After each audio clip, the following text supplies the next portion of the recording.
now if you want to say it. Let Yeah, number two. Let's give Rob a chance, and we'll get you second. All right. Yeah, most def.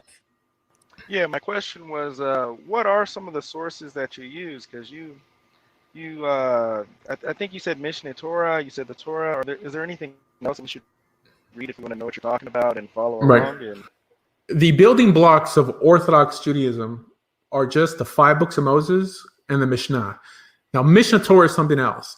The reason I say Mishnah Torah is because not everyone is on the level to live out just what appears in the Mishnah or even necessarily understand from a legal perspective what it's trying to say. So the Mishnah Torah is the compilation of what appears in the Mishnah and the Braitot and less authoritative laws brought down in the Gemara. But the building blocks of Judaism is the 5 books of Moses and the Mishnah. Not even the books of the prophets or the writings, i.e. the book of Psalms, the book of Lamentations, the book of Amos. That's not Judaism. That's not what one is required to believe. One is only required to believe in the revelation on Mount Sinai, right? I mean, that's what we received from God. And everything else was put together by man. Now, I'm not saying that studying the book of Isaiah or the book of Psalms doesn't bring you closer to God. But again, that's the key. It brings you closer to the initial revelation, which is the Torah. People should not be building doctrine off any statement in the prophets or any statement in the writings. It says even that a prophet is not allowed to add anything new to the Torah. And if he does, he's to be stoned. But amplify the Torah, that's what they're to do. That's what Deuteronomy chapter 18 says. When you begin to emulate the nations of the world, it says that I will raise up for you prophets. What? To bring you back. This is why prophets only appear in Jewish history when Israel's doing something wrong. To kind of wake them up and say, hey, go back to the Torah. Now, both Christianity and Judaism fall in this area because there are a lot of concepts that they derive only from the prophets. And they err by excluding people who choose not to embrace those ideas. And so the basis of our religion is the 5 books of Moses and the rulings of the court, which are sanctioned by the 5 books of Moses. It says in Deuteronomy chapter 18 that God established a court of 70 elders, 71 with Moses. It says that in all areas of dispute, you shall go to the place that God chooses, and there the high priest, the Levites, and the judge, shall give you the verdict. Their law will be the Torah. And that is what appears in the Mishnah, the rulings of this court. That's it.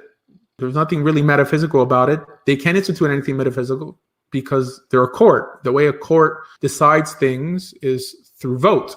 Now, you can't vote the metaphysical into existence because if that was the case, you would vote the Messiah should come tomorrow or that, I don't know, the coronavirus should go away or our enemies should drown in the sea. You can't vote that into existence. What you could vote is how is a nation supposed to keep Yom Kippur in a unified manner? How does one properly keep Shabbat?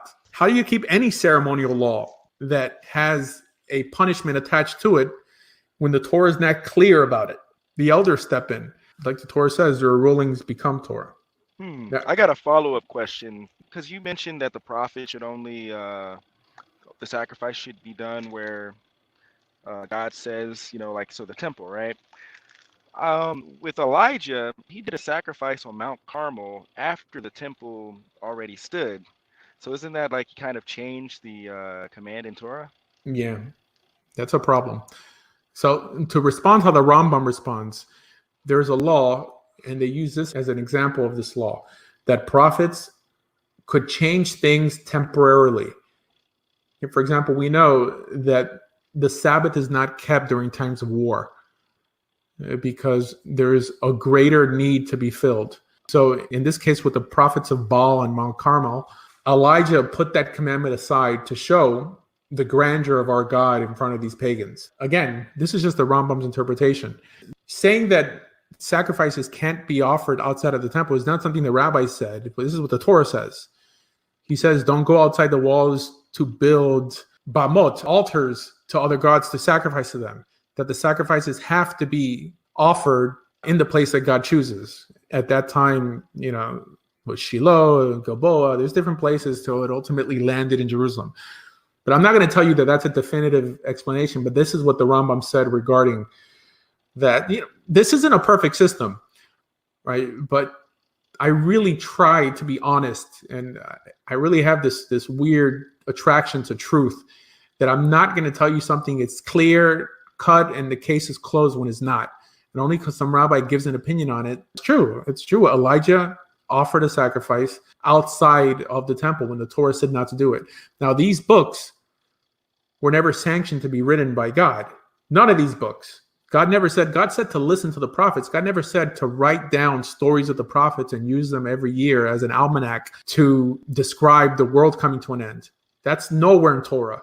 The command to heed the prophets, when the prophet comes to your generation, when you're part of the problem, when you and your generation have strayed away from Torah, listen to the prophets, who's going to basically just reiterate what the Torah says and just listen to their warning, because the Torah also speaks about destruction. Only because someone wrote historical books. That's not the biggest problem. I got a bigger problem with, it says in Shoftim in the book of Judges of the guy who says that he's going to sacrifice the first thing he sees when he comes back from war, and then he sees his daughter. Right. Now, it doesn't say he sacrifices her, but it seems that that's what happens. She goes up to a mountain to basically mourn with her friends. I have a bigger problem with that, but that's not in the Torah.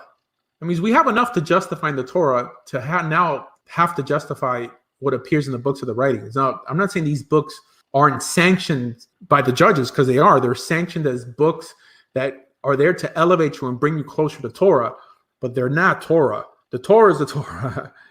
And technically, the Torah we have today is not really the Torah, it's the instructions within the Torah. That's what Torah means. It means instruction. Naftali, you still there? Yes, sir. All right, let's do it. All right, Rav. My next question was, what is going on with this prohibition? Like, I've seen many of these YouTube rabbis that when they try to like convert people or bring in Ba'alei Teshuvah, back into Yahadut, that they make them like take off their earrings and their piercings and all of this stuff. But why is that like that when that's not prohibited by the Torah? Like, why do they do these things? I made the same comment. I saw Rabbi Mizrahi now. He's copying a rabbi, a Yemenite rabbi, who started doing this 25 years ago. His name is Armon Yitzhak. You must have seen him, right? It's the guy who has this, so there's this weird Timani kippah has like a little antenna on it. Yeah. As a matter of fact, Amnon Yitzhak looks exactly like my grandfather. Look at that. He looks like Captain Caveman. Yeah. But he's clearly, he's a righteous guy, a religious Jew. He's also about Shiva, by the way. All these YouTube, that very fanatical guys are about Shuvas. It's rare that someone who's been religious for a while falls into all this craziness. Rabbi Mizrahi is probably less than 12 years religious, maybe, like in and around that time. It's like people in the Christian world who are freshly saved.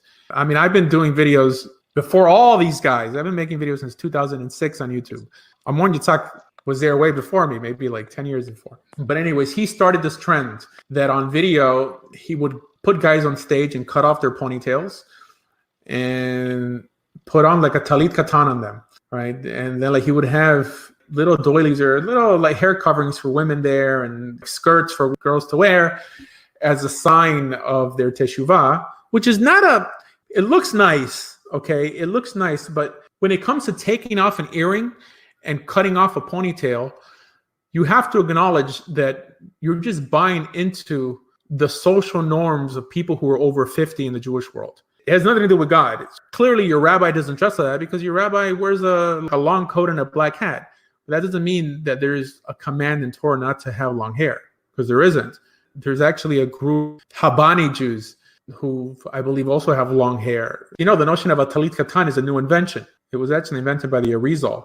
There's no command to make mamish an actual garment just to put tzitziot on them. It's because the garments back then had four corners, but to make one, just make a garment just to put on four corners, there's no source for that. There's a source. It's the Arizal. With the talit katan, he called the talit for your neshama, and the other one was a talit for your goof. People nowadays walk around thinking like Moses wore a talit katan. People to first combine the two, i.e. wear them with pants, with the tzitziot coming outside of the belt loops like that, was Chabad, to in some way fulfill both statements, because there's a machloket between, I think, the Arizal and Shulchan Aruch. According to Shulchan Aruch, you're supposed to wear the beged outside, and according to the Arizal, you're supposed to wear the beged inside. This is why Sephardi Jews, they tuck in their tzitzit when Shulchan Aruch says it should be out. So when like Sephardi Jews tell you they only go by Shulchan Aruch, this is one exception. So Chabad, to fulfill both opinions, tuck in the beged. The beged is under the shirt, but the tzitziot, they pull out of their belt loops. And people nowadays think like this is the way everyone were. Tzitzit back then, it's not even true. Like, in the 60s, in the yeshivot in Brooklyn, Jews they always tucked in their tassels.